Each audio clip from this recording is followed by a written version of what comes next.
de la christologie qu'on appelle christologie d'en bas. La vie de Jésus ne s'arrête pas à sa mort, elle s'arrête à sa résurrection et à son ascension. La résurrection, c'est le seul événement qui nous permet de dire avec une totale certitude que Jésus est le Christ, que Jésus est le Fils de Dieu. C'est ceci qui s'est progressivement développé dans la conscience des apôtres et que l'on trouve en particulier dans les déclarations de Pierre. Jésus dit, qui dit-on que je suis? Et vous, qui dites-vous que je suis? Et c'est l'interpellation, je dirais, profonde que le Christ nous fait à travers les âges, à chacun d'entre nous. Qui dites-vous que je suis? Pour toi, qui suis-je?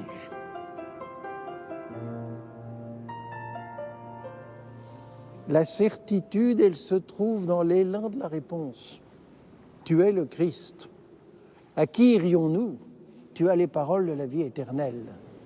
Au nom du Père et du Fils et du Saint-Esprit, amen. La grâce de Jésus notre Seigneur, l'amour de Dieu le Père et la communion de l'Esprit Saint soient toujours avec vous. Et avec votre esprit. Aujourd'hui, c'est l'anniversaire de mon ordination presbytérale. Donc il y a 57 ans que j'ai été ordonné prêtre. Ça n'est pas rien de répéter chaque jour la même célébration. Et il faut se renouveler. Et on ne le fait pas tous les jours autant qu'on le voudrait, n'est-ce pas? Ça, c'est certain. Et en même temps, je trouve très, très beau que le Christ veuille nous rencontrer chaque jour à travers un repas, c'est-à-dire nous rejoindre dans nos besoins les plus élémentaires et précisément leur donner sens. Le corps du Christ. Le corps du Christ. Le corps du Christ. Nous développons de plus en plus des moyens d'existence et nous perdons les buts.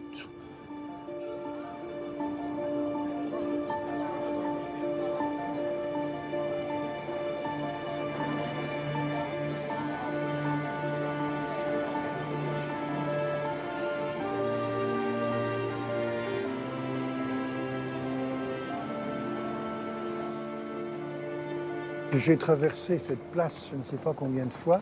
J'ai l'impression d'être dans un décor de comédie italienne. Elle est très proportionnée, les parois se renvoient l'une à l'autre. J'aime bien cette place. À la question d'un jésuite. Oui, je vois ce jésuite, je le reconnais fort bien. Et alors, quelle question me pose-t-il? Bernard, souvent, tu dis que les commencements de la théologie pour toi sont liés à une question fondamentale, l'enracinement de la foi d'aujourd'hui dans celle des apôtres et des pères de l'Église. Alors comment, comme jésuite, arrives-tu à suivre la figure du Christ dans ta réflexion de théologien et le faire de manière libre, non pas en étant tourné vers le passé, mais en étant tourné vers l'avenir de l'Église? C'est une question un peu redoutable parce que elle engage pour moi le passé, le présent et l'avenir. Alors le passé, il est vrai que quand j'ai commencé ma théologie à Chantilly, je me suis posé cette question, comment peut-on être sûr que la foi qu'on nous enseigne aujourd'hui est bien la foi des apôtres? Et c'est pourquoi j'ai été extrêmement sensible au Père Moin qui nous faisait suivre le développement du dogme à la fois au plan de la logique, et on voyait que c'était extrêmement sérieux, que ce n'était pas du tout des fantaisies, puis il y avait un développement logique et un développement historique. Comment est-ce que je rencontre le Christ aujourd'hui? Je le rencontre en lisant l'Évangile, je le rencontre en étudiant aussi toute la tradition de la foi, et au cœur de cela, je suis dans la liberté de mon acte de foi.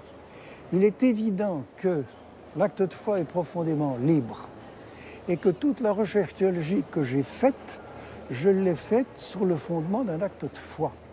Si je n'avais pas été libre et sincère par rapport à ma foi, eh bien, j'aurais jeté le manche après la cognée.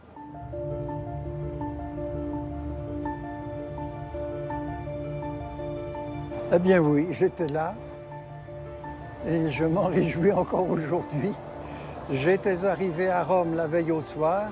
J'étais envoyé pour préparer une thèse de théologie.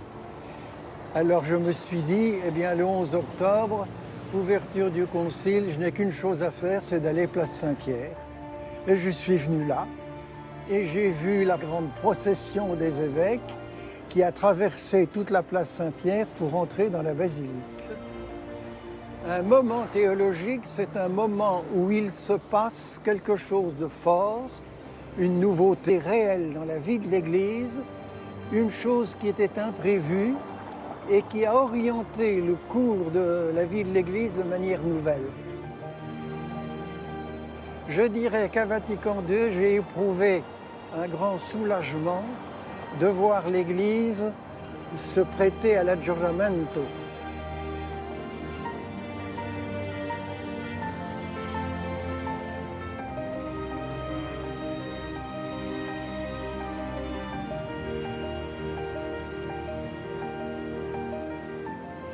L'Église est un événement qui est devenu une institution.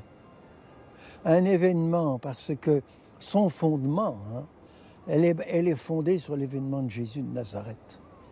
Sa vie, sa mort, sa résurrection, l'envoi de l'Esprit. Voilà, c'est ça. L'Église ne sera jamais à la hauteur du Christ parce que le Christ est sans péché et que l'Église est faite d'hommes pécheurs et d'hommes qui n'arrêtent pas d'essayer de progresser dans la foi, l'espérance et la charité. On peut dire que à la fin du Moyen-Âge et au XVIe siècle, les mœurs de la vie de l'Église et des responsables de l'Église n'étaient pas conformes à l'Évangile.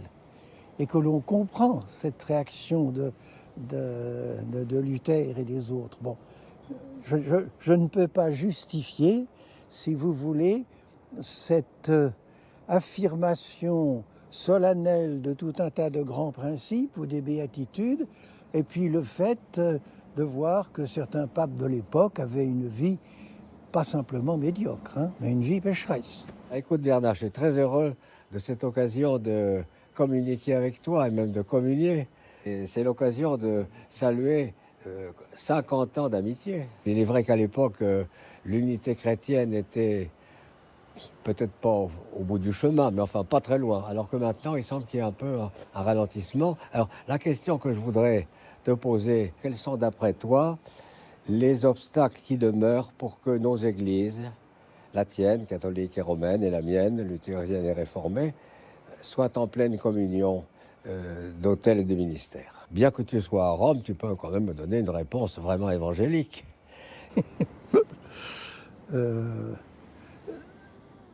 Merci beaucoup, Michel, de cette question. À mon sens, le vrai verrou en ce moment qui met toutes les églises un petit peu dans une sorte de fascination ou de vertige, c'est le verrou des ministères. C'est-à-dire le ministère de l'annonce de l'Évangile, le ministère des sacrements et de l'Eucharistie. Si un jour nous arrivons à cela, nous serons frères jusqu'au bout. Et c'est bien parce que c'est le verrou décisif qu'aujourd'hui il y a tant d'hésitation avant de le franchir.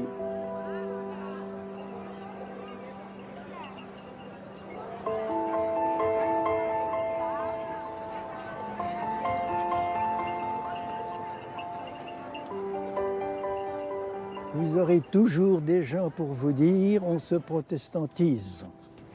Et du côté protestant, des gens qui disent on se catholicise. Et cela, c'est radical.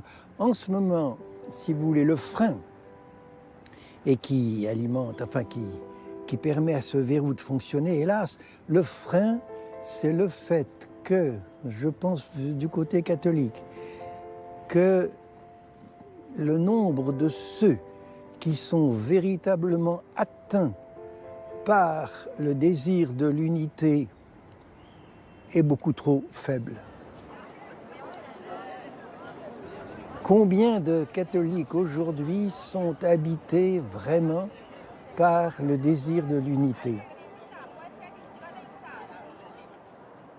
Io non sono la morte, dice Gesù. Io sono la resurrezione e la vita. Credi tu questo? Credi tu questo? Noi, che oggi stiamo qui in piazza, crediamo questo?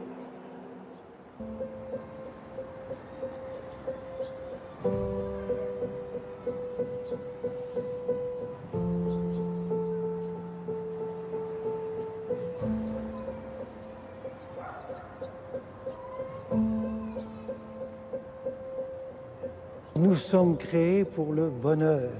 Et ça, ce n'est pas simplement la création à l'origine, mais c'est la prédication évangélique. Elle commence par des béatitudes. Donc, il y a dans la prédication de Jésus le désir de répandre un certain bonheur. Et je me demande si la prédication d'aujourd'hui annonce ce bonheur, ou l'annonce suffisamment. L'incarnation de Dieu dans la personne de Jésus nous montre qu'il n'y a pas de conflit ou d'opposition et que celui qui révèle Dieu à l'homme est en même temps celui qui révèle l'homme à lui-même. Et ça, je trouve ça très profond et je voudrais que nos bâtiments, nos églises, puissent aussi le représenter. Le Christ Pantocrator et le crucifix sont très importants parce qu'ils nous représentent l'initiative de Dieu qui est venu chez nous et qui est venu pour nous rencontrer. L'avenir de l'Église, il est dans le sens de la reconnaissance heureuse de la personne.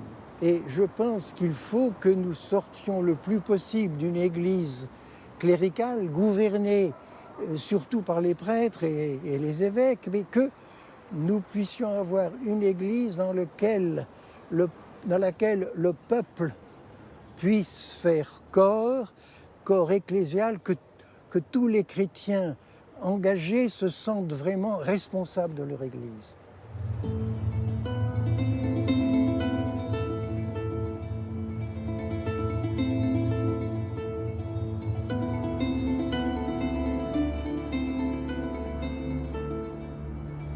L'image de Saint François Xavier a joué son rôle dans la détermination de ma vocation. Je me disais, les jésuites sont avant tout un ordre missionnaire. Le jour où j'ai ressenti ma vocation, cet élément était tout à fait présent. La mission, c'est aller là où il n'y a encore rien. Bon, c'est pas du tout vrai, et j'ai pu réaliser par la suite que l'on peut être missionnaire en vérité et engagé dans une mission très profondément sans aller au loin. Bon. Et qu'il y a des distances, et on s'en est aperçu avec toutes les distances culturelles, toutes les distances sociales que l'Église a voulu franchir au XXe et au XXIe siècle pour se rendre compte que ce n'est pas uniquement la distance géographique qui compte. C'est le mot de saint Paul qui doit nous habiter sans cesse. « Malheur à moi si je n'évangélise pas ». Est-ce que ce que je fais concrètement a une importance, un enjeu pour l'évangélisation? Il ne suffit pas d'annoncer Dieu, il faut connaître l'homme à qui on annonce Dieu. J'ai toujours voulu que les livres que j'écrivais puissent être lus par une population qui n'est pas trop spécialisée. Bien sûr, on me dit souvent, c'est quand même difficile, il faut réfléchir. Bon, je sais que je n'écris pas de romans policiers, ça je le sais. Mais je n'ai jamais pris mon parti d'écrire des livres qui soient de pure science.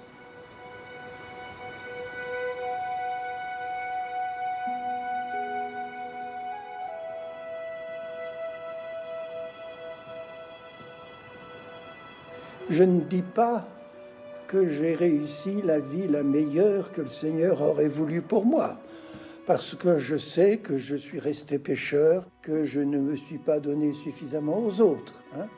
Mais si vous me posez la question, en ce moment, est-ce que je me sens heureux de vivre? Je vous répondrai oui, je me sens heureux de vivre, et je me sens finalement, oui, heureux de ma vocation que je n'ai jamais regretté. À travers tout cet itinéraire, je sais que j'ai retrouvé un bonheur que je n'aurais pas pu trouver autrement ou ailleurs. Fui regenerato in queste battisterio. Ah oui, oui. C'est le baptistère où Saint François Xavier a été baptisé. Et c'est pour cela que la relation à la compagnie, si vous voulez, c'est une relation très affective. C'est celle qui m'a éduqué dans ma seconde éducation. C'est celle qui m'a nourri d'abord et matériellement et qui s'est occupée de moi. C'est celle qui m'a soigné lorsque j'étais malade. Et c'est elle qui s'est incarnée pour moi à travers un certain nombre de responsables ou de supérieurs. Et souvent, la situation s'est inversée. C'est-à-dire quelqu'un que j'avais aidé ou qui avait été confié à mon éducation ou à mes cours, etc., est devenu mon supérieur.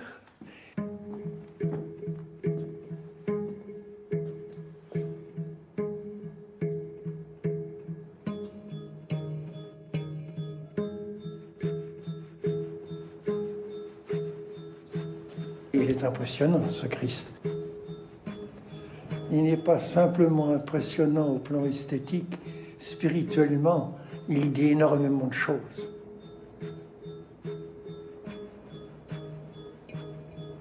Il y a un respect extraordinaire et de la mort du Christ et de notre mort dans cette mort. Parce que c'est un passage, c'est quelque chose qui débouche sur autre chose. Il est évident que si nous sommes invités à partager dans notre vie terrestre les souffrances de Jésus, c'est tout Saint Paul, ça, eh bien, c'est parce que nous avons l'espérance de participer à sa gloire, à, comment dirais-je, à sa joie, à son bonheur. C'est cela, le bonheur humain ultime qui nous est proposé. On se pose beaucoup de questions pour savoir si en sa vie terrestre, Jésus a ri ou a souri. Bon. Moi, je pense que c'est impensable d'imaginer qu'il ait pu mener une vie sans avoir un rire parfaitement pur et un sourire. Eh bien, ce que je trouve très beau chez l'artiste ici, c'est de nous avoir restitué ce sourire, et ce sourire qui connote de manière évidemment différente tous les sévices de la passion. Ce sourire, c'est ce qui éclaire la face du Christ au moment même de sa mort. Et vous aurez remarqué aussi que le reste du crucifié est tout à fait en accord. Il est debout sur la croix. Et ce Christ n'est pas un Christ vaincu. La résurrection étant le point focal de l'arrivée de toute l'histoire du salut, elle n'appartient plus au devenir de cette histoire. Si vous voulez, d'une certaine manière, oui, nous sommes déjà avec ce Christ souriant, au-delà de la mort du Christ, nous sommes déjà dans la résurrection. Et moi, je pense que c'est cela qu'il faut y voir, cette réconciliation de la mort et de la vie. Oui. Pour moi-même, eh bien, je souhaiterais que ce soit une mort dans le Christ, c'est-à-dire pas simplement une mort, punition du péché, la mort, le statut de toute l'humanité qui doit passer par la mort, mais que ce soit une mort en quelque sorte déjà ressuscitée.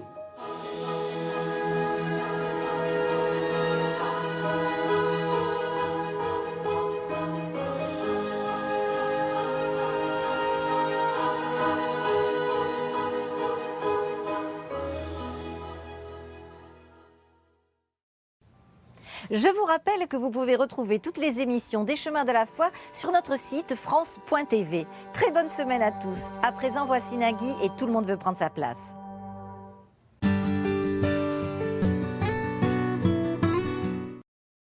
Un soin teinté effet masque? Non merci. Nouveau Cushion Soin 3 en 1 de Nivea. Le soin anti-âge teinté 3 en 1 nouvelle génération. Un soin pigmenté, hydratant 24 heures et une formule anti-âge enrichie en Q10.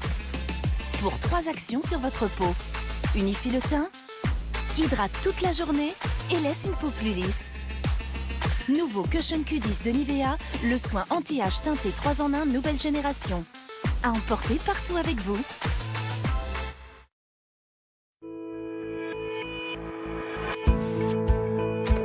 Si Mélanie a retrouvé le chemin de l'emploi, si Ulan peut nourrir son village, si Guy et sa famille ont à nouveau un logement, c'est parce que Christiane n'a jamais cessé de les soutenir. En léguant au Secours catholique, vous poursuivez le combat contre la pauvreté. Demandez notre documentation au 106 rue du Bac 75 007 Paris.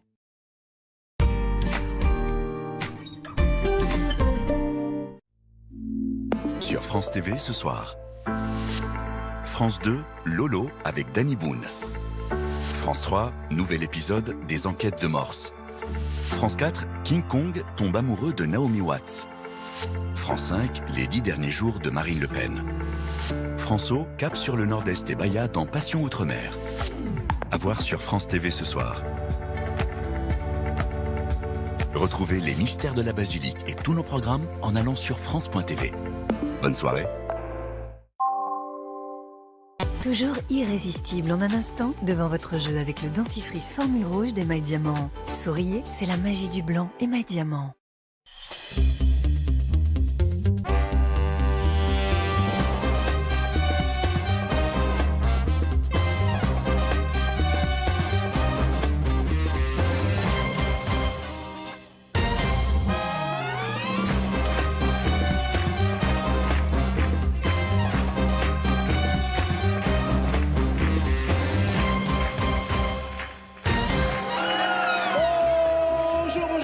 Bonjour.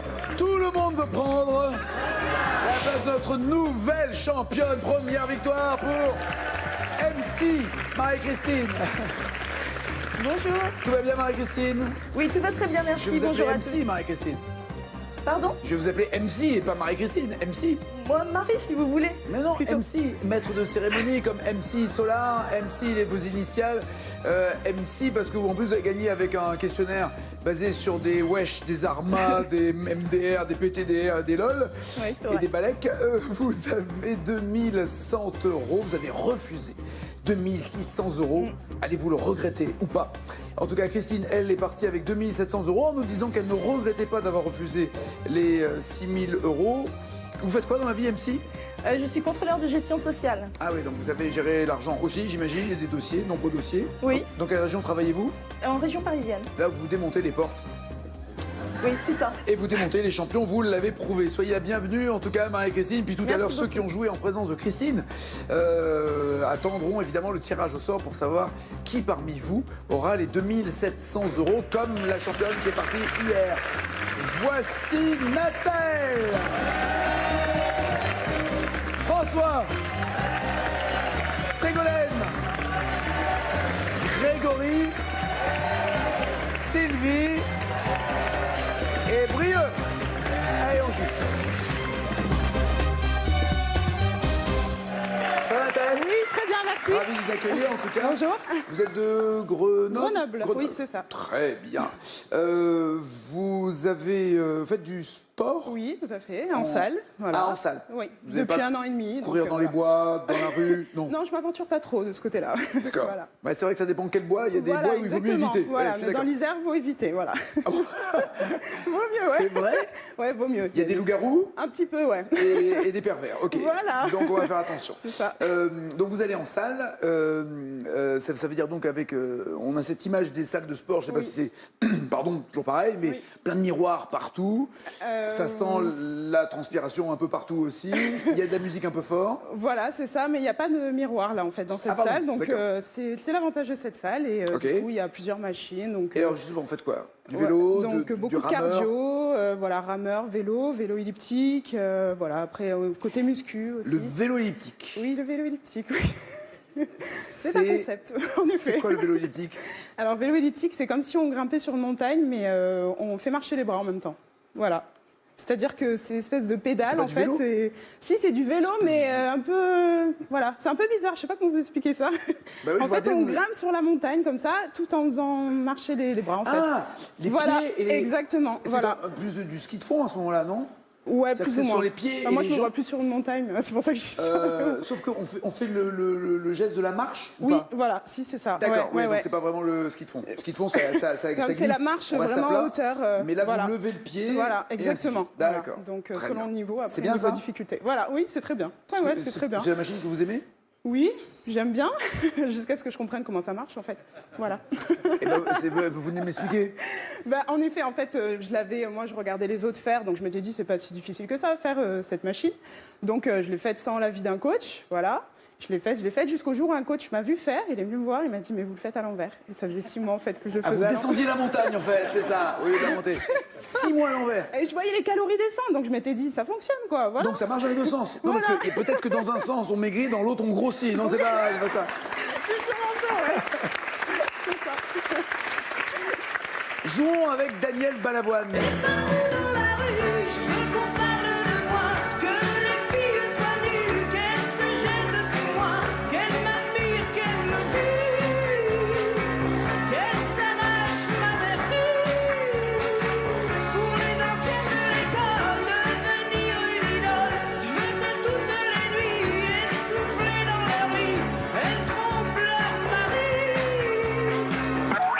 Comment s'appelle-t-il dans cette chanson? Il voudrait bien réussir sa vie, mais quel est son prénom dans la chanson, évidemment?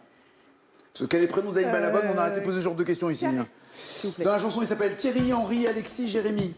Thierry, Henri, Alexis, Jérémy. Jérémy? Alors c'est mignon parce que Jérémy, c'est son fils que j'embrasse au passage. Oui. Je me présente, je m'appelle Henri. Je me présente, je m'appelle Henri. Je voudrais bien réussir ma vie, être aimé, être beau, gagner de l'argent. Et surtout, puis surtout être intelligent. de quel fleuve français l'Indre est-elle un affluent? Caression. Seine, Garonne, Loire, Rhône. Indre est un affluent de la Seine, la Garonne, la Loire, le Rhône. La Seine. Indre-et-Seine, vous connaissez cette région Indre-et-Seine? Ça vous dit rien, Indre-et-Loire? Ça vous dit rien. Bon. C'est un département, Indre-et-Loire, hein, Oui, 37, oui. mais c'est D'accord. pas le vôtre, visiblement, vous c'est l'Isère. Oui, bah. Ah ouais, je vois bien. On est un peu Ouais, isolé. on a une carte, oui, voilà. C'est totalement à l'opposé de vous, là, en diagonale, mais ça existe, je vous assure. Et il y a J'en des doute gens pas. vivants là-bas, c'est un truc incroyable, incroyable. France, ah non, mais quoi? Mais quoi? En fait, vous avez fait aussi l'émission à l'envers. 0 plus 0 la tête, hein? Vous n'avez pas pris 1 gramme. François. Bonjour, monsieur Nagui. Vous allez bien? Très bien. Ouais. Bon, c'est essentiel. Merci. Vous avez 4 enfants et 3 petits-enfants. Oui. Ces petits-enfants, vous les gardez de temps en temps à la maison? Oui, oui, bien sûr, avec mon épouse. Nous gardons vous nos gardez aussi votre petits-enfants. épouse, c'est bien, c'est bien. Elle me garde plus que je la garde. Non, elle vous change, mais sinon vous la gardez. Vous la gardez depuis combien de temps d'ailleurs, Sylvie? Nous sommes mariés depuis 45 ans. Mais nous nous sommes mariés très jeunes. Attendez. Nous nous sommes mariés très jeunes. Mariés depuis 45 ans, ça veut dire que vous connaissiez avant de vous marier, évidemment. Oui, un petit peu, oui. Oui. 2 ans avant. D'accord. Elle me souffle derrière. Elle est où? Elle est derrière. Elle est où? Oh, elle est toute fleurie. Bonjour Sylvie. Ça va, il est gentil avec vous? Ça va? Ça dépend des jours? Quoi? Mais quand je suis stressé pour venir, tout le monde veut prendre Mais il sa faut pas place. s'en prendre à Sylvie, ça va pas, non? Non, mais...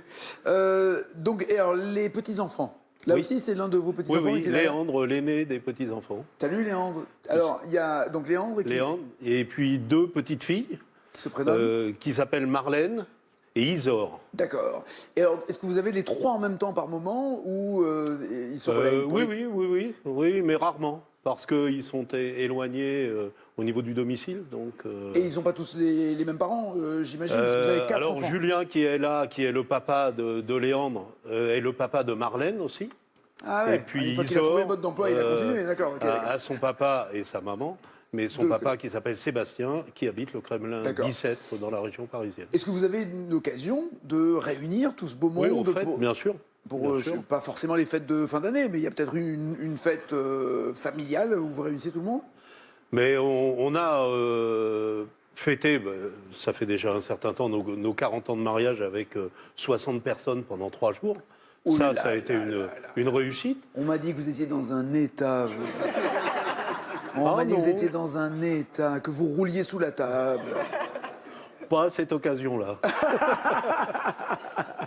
Mais c'est un bon souvenir en tout cas. Ouais, très ça bon, doit faire très bon. quelque chose de particulier au cœur, à l'esprit, à la chair de poule comme ça, de réunir, de voir, parce que finalement, on fait quoi sur cette planète de plus beau que d'avoir une famille, des enfants, des petits-enfants et de les réunir? Ça doit être un sentiment particulier, non? Oui, bien sûr. Et puis, nous, on aime la vie de famille, on aime bien boire, manger. Donc la convivialité à table avec toute la famille, ça fait des fois un peu de bruit, mais les échanges sont intéressants. Et puis voilà, on s'amuse bien, quoi. C'est ça pour vous, réussir sa vie? Ouais. Avoir une belle famille. Exactement. François, quel vêtement créé par la styliste Marie Kant a fait polémique en France dans les années 60? Quel vêtement créé par Marie Kant? Cache la mini-jupe? Oui, la mini-jupe, absolument. Alors évidemment, on a une photo de Marie Kant, c'est le moment où elle monte pas sa mini-jupe. Alors, c'est pas drôle. Hein. Quel acteur a passé sa licence de taxi pour préparer son rôle dans le film de Martin Scorsese? Quel acteur a passé carrément sa licence de taxi? Jean-Paul Belmondo. Joe Carré ou Cash? Carré. Harvey Keitel, Sabine Asseri, Robert De Niro, Bruce Willis. Sabine Asseri? Alors, oui, il a joué dans Taxi, mais le film français. Ah oui. Alors, Martin Scorsese, avec ses origines italiennes, est plutôt américain, et c'est De Niro. Dans Taxi Driver, voici une photo du tournage. Ségolène, comment ça va? Bienvenue. Très bien.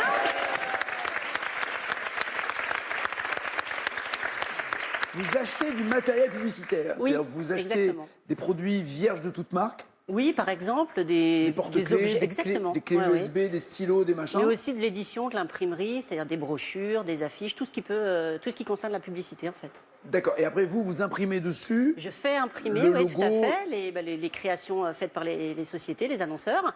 Et après, voilà, c'est parti pour les campagnes publicitaires. Non, mais alors, par exemple, si France 2 peut vous contacter en disant on voudrait faire des porte-clés France 2. J'adorerais qu'ils me contactent.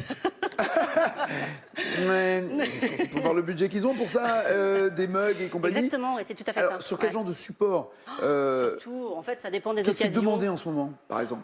Alors, il y a des grands classiques comme les mugs, les clés USB marquées au logo de la marque, les tote bags qui sont les sacs en Les quoi? tissu. Des tote bags. C'est des sacs en toile, souvent écrus avec des grandes anses qui sont distribuées souvent sur... genre pour la plage? Oui, par exemple, oui, ou qui sont distribués sur les salons. On peut. Pour faire les courses, pour éviter de prendre des sacs en plastique. Ouais, exactement, c'est mieux. D'accord. Tote bag, ça veut dire quoi, tote? Je ne sais pas, mais c'est le nom scientifique de... Scientifique, ouais, c'est ça. On appelle ça anglais, hein, tout simplement. Ouais, c'est ça. D'accord. Et vous pouvez donc l'écrire sur, j'imagine, les t-shirts aussi. Oui, bien sûr. Enfin, voilà. Ouais, d'accord. Et est-ce qu'on vous a déjà demandé, est-ce qu'un client vous a déjà demandé de mettre son logo sur un truc bizarre? Improbable. On m'a jamais demandé. Non, en fait, les clients restent surtout sur des sur choses... Sur un chameau, par exemple, un truc qu'on offre rarement, finalement, en objet promotionnel. La semaine dernière, on m'a demandé de faire des plaques de chocolat marquées au nom de la société, ce qui n'est pas courant quand même. C'est une très bonne idée, ça. Ouais. Super idée. Ouais. Ah oui. C'est original. Ça change du mug et de la clé USB, c'est sûr. Écoutez, j'ai hâte de goûter avant de le voir. Non, mais c'est vrai, c'est original. Oui, c'est original, ouais. D'autant qu'il faut le déballer pour voir le logo en question. C'est malin. Et vous l'avez fait? Pas encore, je suis dessus. Là. Je suis en train de goûter le chocolat pour être sûr d'y aller. Tote bag, c'est quoi la traduction? Tu dis tote, c'est trimballer, c'est ça? Voilà. Un sac pour trimballer. Voilà, exactement. Voilà. De quel pays les 4 membres du groupe les Cranberries que voici?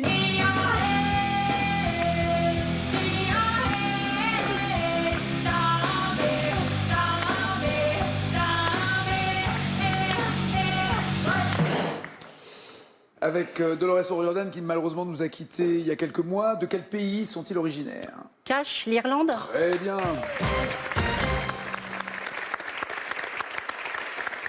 Cranberries, en plus, c'est le fruit, hein, Oui. la canneberge, Ouais. hein, c'est ça. Quelle association a lancé le slogan « Touche pas à mon pote » en 84? Cash, SOS Racisme. Très bien, voici la photo, vous avez la main. Elle était plutôt jaune, hein. Plutôt jaune la main et le badge, mais en tout cas, c'était ce logo. Bien joué. Grégory, monsieur Greg.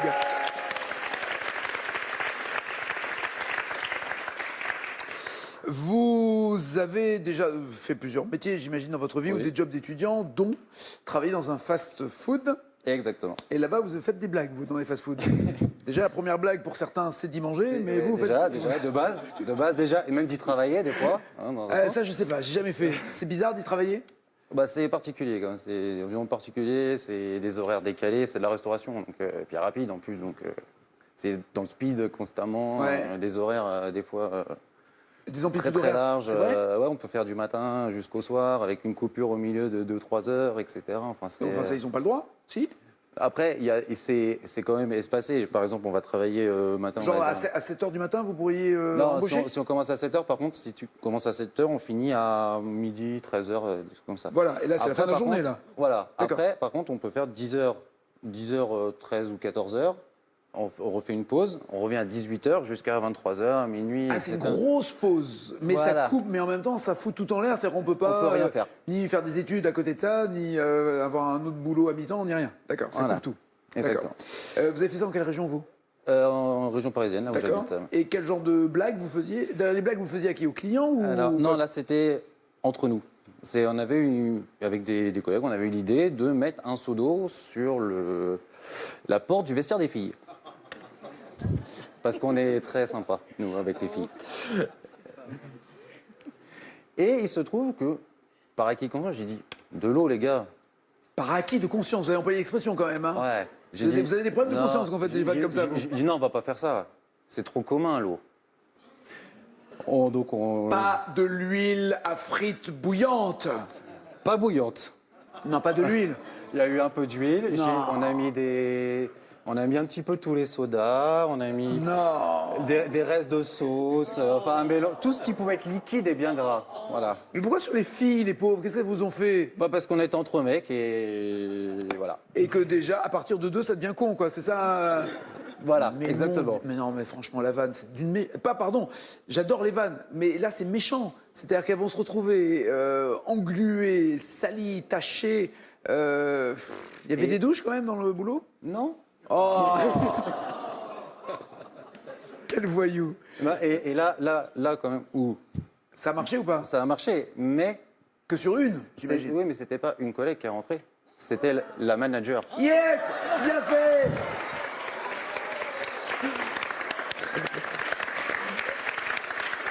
Et la manager, donc il nous regarde, bien sûr, des yeux ronds comme ça en disant Est-ce que ça marchait comme dans les films? C'est-à-dire, elle a ouvert la porte et le seau lui est tombé sur la tête? C'est pas tombé sur la tête, mais tout s'est renversé avant que le seau lui arrive dessus. D'accord, donc elle a été plus éclaboussée que la tête, les et cheveux. puis elle n'était pas en tenue noire comme on avait nous, elle avait vraiment la chemise blanche et tout ça, quoi. Donc, logique.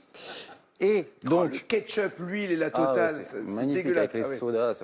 Non mais tous les parents qui essayent d'enlever les tâches déjà quand ça arrive à la maison, je vous raconte pas, et là ils sont Ah bah là, désespérés. oui. Et elle le prend comment? Bah justement, Enfin, à part le prendre sur la tête, elle regarde, le prend elle lui dit qui a fait ça, et nous on était hilar, mais hilar de chez hilar, on n'en pouvait plus. On était des gamins. Hein, c'est ça, ouais, c'est voilà. ça, l'excuse de l'âge. Exact. Et puis à un moment, quand même, elle n'arrêtait pas de dire qui a fait ça, qui a fait ça. Et puis à un moment, je dis bon, je vais me dénoncer. Je dis bon, c'est moi. Et puis moi, comme je suis gentil, elle me dit bon, non, c'est pas toi, c'est qui? Je fais mais c'est moi. Vous étiez le faillot en plus. Mais non, bah si, elle vous aimait bien, elle vous protégeait. J'étais assez dans mon coin. Moi, c'était pas pour elle. J'étais pas le genre de personne à faire ça. Donc pendant 5 minutes, je lui ai prouvé par A plus B que c'est moi. Et elle dit non, mais arrête de couvrir les autres. Dis-moi qui c'est. J'ai dit mais non, c'est moi. Et donc tout le monde était mort de rire en disant mais si, c'est lui, c'est lui, c'est lui. Et quelle a été la sanction? Aucune, parce qu'elle a quand même pas mal d'humour, donc oui, elle a dit bon non, les gars, ça s'appelle pas mal d'humour, ça s'appelle énormément d'humour. Parce qu'elle était bien dégoûtée, hein, pour employer un terme. Mais elle a quand même pris avec bonne humeur en se disant bon les gars, ouais. C'est la dernière fois par contre. Très bien, très bien. Une bonne manageuse, mais tolérante.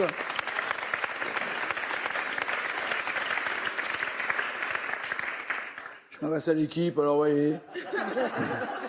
La tolérance, c'est une goutte de ketchup, mais je te massacre ta tête. Sous le règne de quel roi de France l'action de la série télé Versailles se déroule-t-elle? Cash? Oui. Louis XIV? Très bien.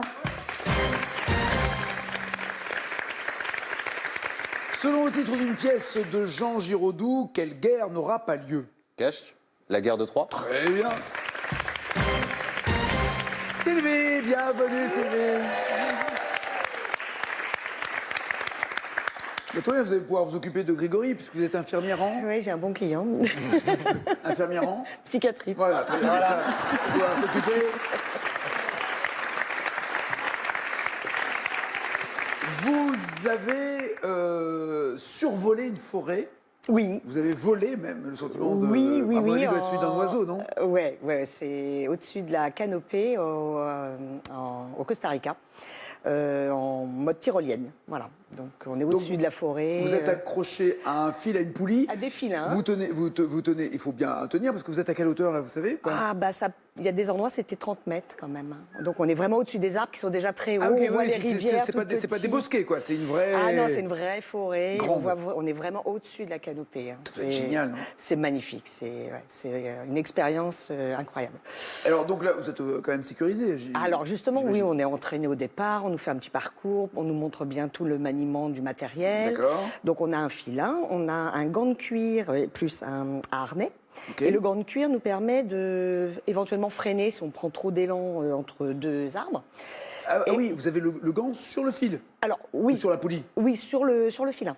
Voilà, on a un gros gant de cuir. Et c'est nous qui faisons le freinage. Ah oui, il faut mieux mettre le gant, là, parce que sinon, ça coupe tous les doigts. Ouais. J'ai encore fait la tyrolienne, j'ai oublié de mettre mes gants. Ça se voit.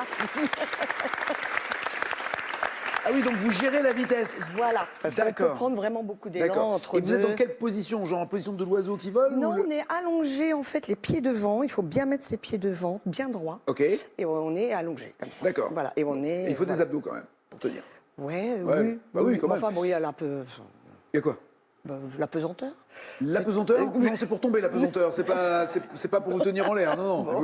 Non, mais pour rester raide comme ça, il faut avoir mais je sais pas, non, ça ne demande pas beaucoup d'efforts. Non, ça ne demande pas d'efforts. Non. Et donc, au-delà de ce souvenir magique... Super.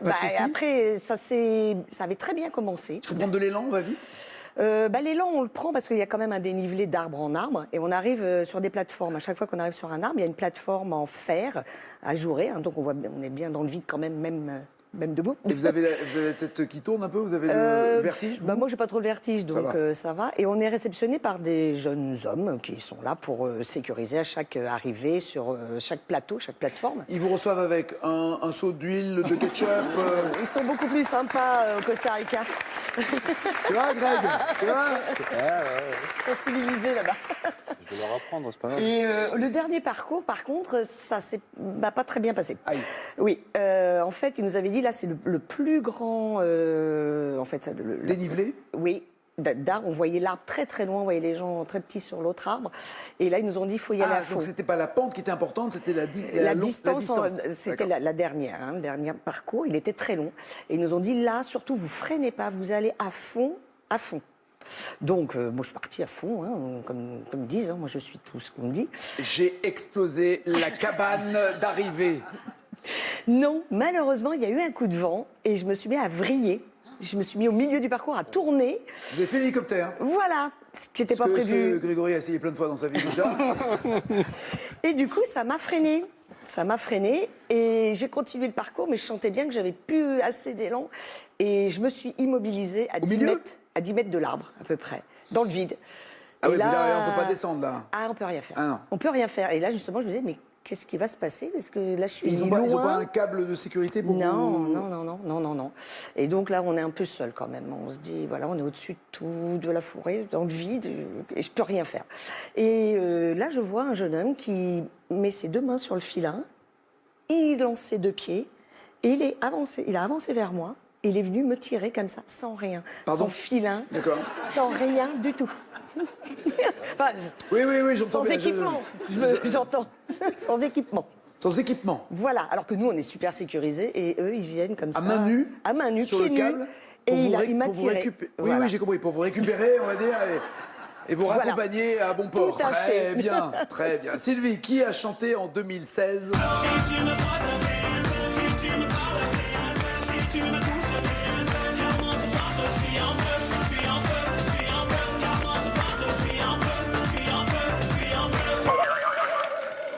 Carré, Nagui. MC Solar, soprano, maître Gims ou Rof? MC Solar, soprano, maître Gims, Rof, qui est en feu? Soprano. Très bien.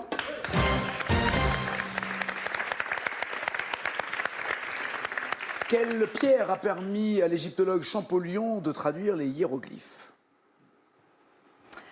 Carré. La pierre philosophale, la pierre d'alliance, la pierre de Rosette ou la pierre Richard?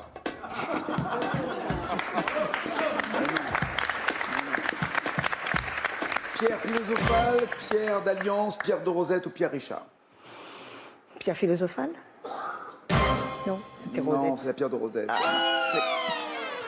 La voici, la pierre de Rosette, en fait, qui portait les 3 écritures pour la même phrase, en hiéroglyphe, en démotique et en grec, ce qui a permis de trouver pour lui des correspondances entre les mots et de traduire et de comprendre les hiéroglyphes.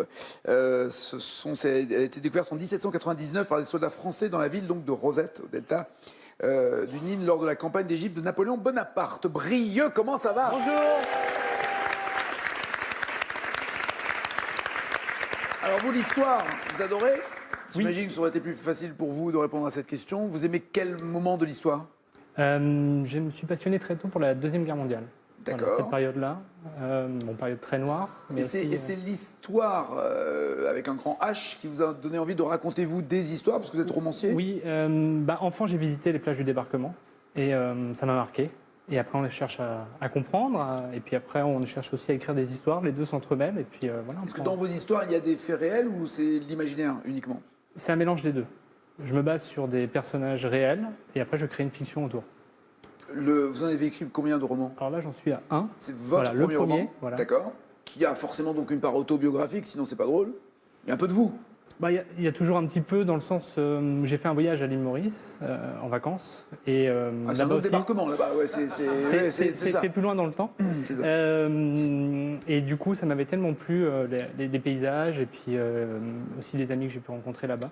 Donc quand j'ai eu l'idée de mon roman, je voulais qu'une partie se passe à l'île Maurice, mais aussi une partie en France. Le résumé du livre pourrait se faire en une phrase ou pas? On pourrait dire c'est... D'abord, c'est une intrigue, c'est un roman policier, c'est un roman d'amour. C'est un roman policier. Donc, il y a un meurtre, plusieurs. Voilà, il y a plusieurs meurtres, plusieurs enquêteurs, et au final, les 3 vont se retrouver à un moment. À l'île Maurice. Et... À la terrasse d'un café, pénard. Voilà, tranquillement. Attendez où, toi? Tranquille. Voilà, ils boivent un petit mojito. Et puis, avec modération. Avec modération, toujours. Ils vont s'apercevoir que c'est un labo pharmaceutique qui se cache derrière des expériences. Qui a tué? Arrêtez, on va mais je vous en dis qu'une partie. Vous avez le titre déjà ou pas de votre roman? Oui, ça s'appelle Les Chants de la peste brune. Les Chants de la peste brune. Voilà. Très bien. On vous souhaite du succès, merci, cher auteur. Quel fruit est le titre de cette chanson?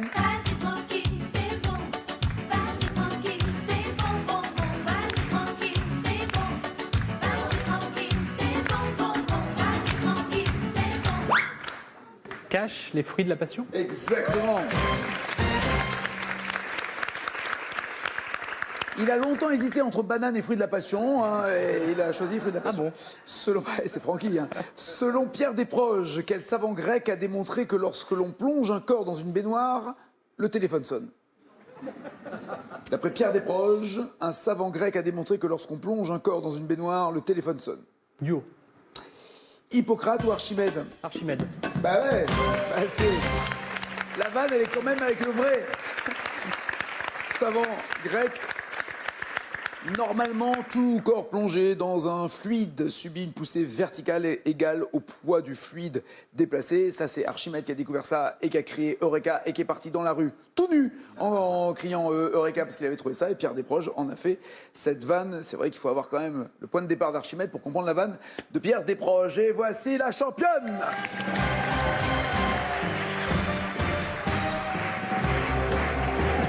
Ah, c'est moi.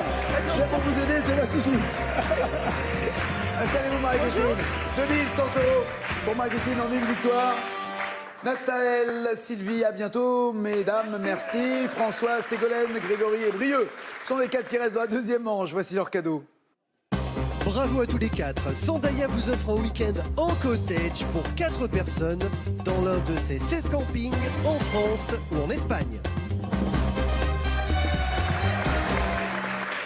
Voici la question pour vous qui êtes. Quel héros de dessin animé a été déposé...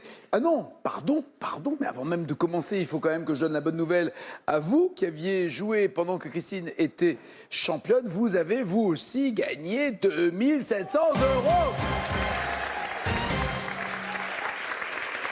Sans vouloir, Marie-Christine, porter la poisse, j'ai envie de dire c'est le moment de jouer. Parce qu'en ce moment, de plus en plus de personnes gagnent à la maison grâce à la question pour vous qui êtes.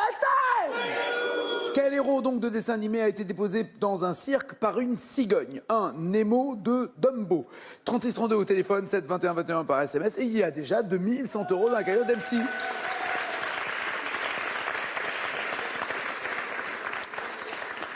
Quel cirque a joué un spectacle intitulé Allegria?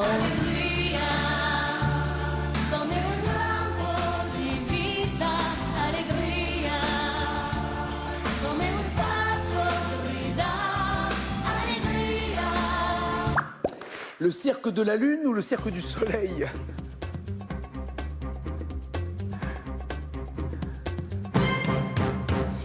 Cirque de la Lune, on peut le voir très facilement. Cirque du Soleil, oui, bien joué. 14 millions de spectateurs ont vu quand même, dans 250 villes du monde, ont vu ce spectacle. C'est toujours très impressionnant, les spectacles du Cirque du Soleil. Avec quoi un jongleur fait-il virevolter son bâton du diable? Avec 2 baguettes et une ficelle ou 2 baguettes sans ficelle?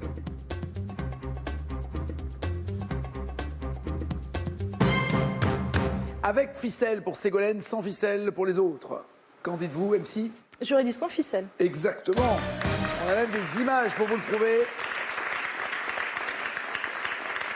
Juste les 2 bâtons, pas de ficelle, et le grand bâton qui est au milieu, il est costaud, dis donc.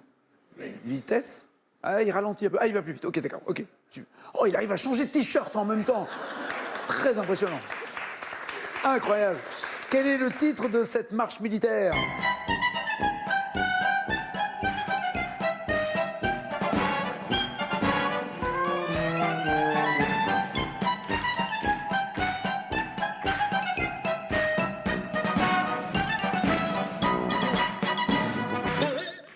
Oui, voilà, c'est mieux que le logo, c'est gentil.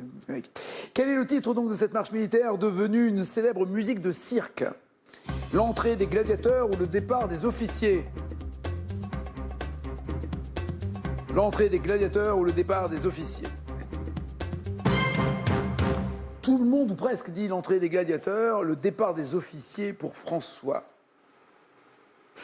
Je vais être contrariante, mais je serai de l'avis de François.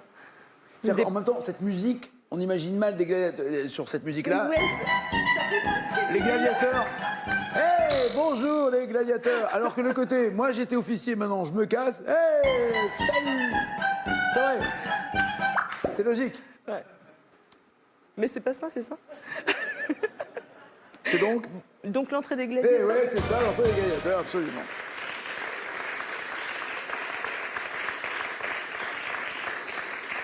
Quel pan de l'histoire américaine le cirque de Buffalo Bill a-t-il fait découvrir aux Européens? La guerre d'indépendance, la conquête de l'Ouest, la guerre de sécession ou la ruée vers l'or? Buffalo Bill et son cirque. Allez, Ségolène.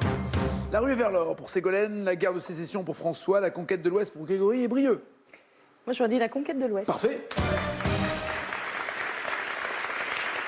Et on rappelle qu'il a vraiment existé, Buffalo Bill, et qu'il a vraiment fait ses spectacles. Et vous voyez, il y avait même 2 performances par jour. Il ne chômait pas. Dans le film La fille sur le pont, quel numéro de cirque est la spécialité de Daniel Auteuil? La voltige, le trapèze, le lancer de couteau, le dressage?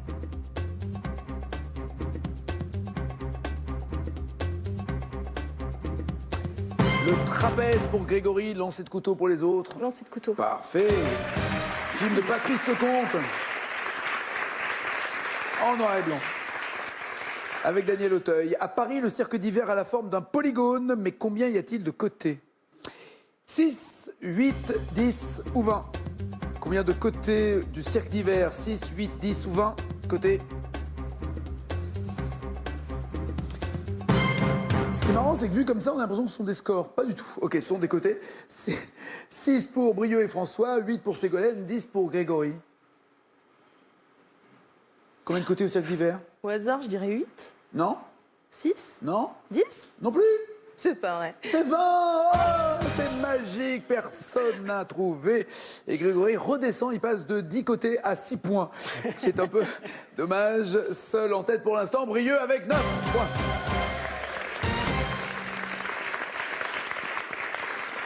On a vu, je crois, le cirque d'hiver, mais j'en ai pas parlé, pardon, on va le remonter. C'est un très bel endroit, vous voyez, avec tous ces côtés. Il y a 20 côtés comme ça, 20 polygones, ça veut dire plusieurs côtés, et en l'occurrence, il y en a 20.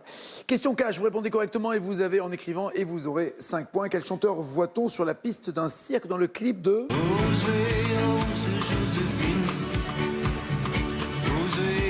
Joséphine. Donnez-moi le nom de ce chanteur, s'il vous plaît.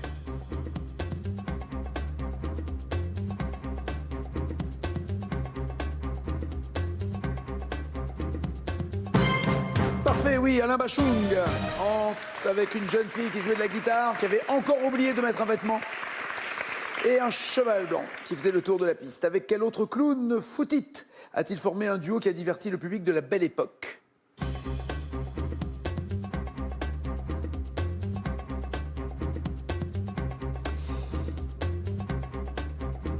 Superbement incarné en effet par Omar Sy, c'était Chocolat, oui, bien joué. Foutit était joué par James Thiriet dans le film de Roche Dizem, très bon film, avec 2 très bons comédiens. Et là, c'est la photo des vrais, et pas la photo du film. Brieux est toujours seul en tête.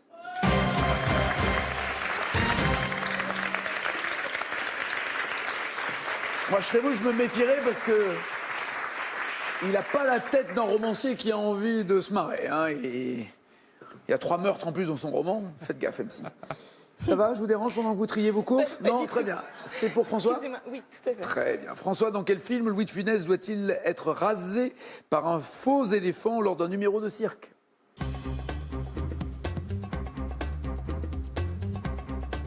Carré. Ah non, c'est forcément un... Je suis perdu, là. Je vois, ouais. Oui. Mais si vous voulez, on peut faire tourner la roue pour trouver la réponse. L'aile ou la cuisse. C'est ça.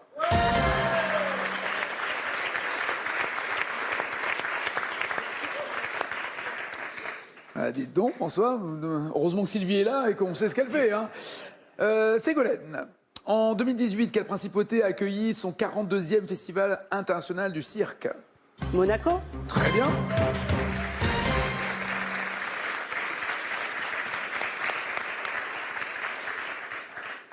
Grégory, de quelle émission télé dédiée au cirque cette musique était-elle le générique?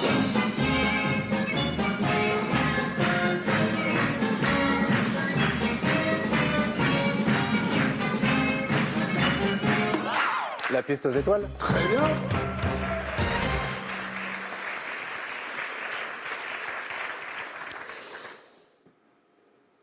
Avant de poser la dernière question, Brieux, je voudrais juste dire à propos du cirque que le cirque est formidable et que le cirque peut être formidable sans qu'aucun animal ne soit prisonnier et obligé de faire ce qu'il n'a pas du tout envie de faire ou l'habitude de faire.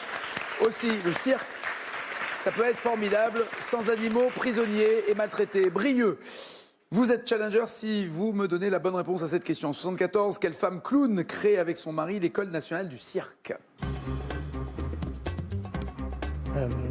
Une femme clown qui Fratellini et qui est pas très loin de nos studios ici. En effet, bien joué, Brieux et le challenger.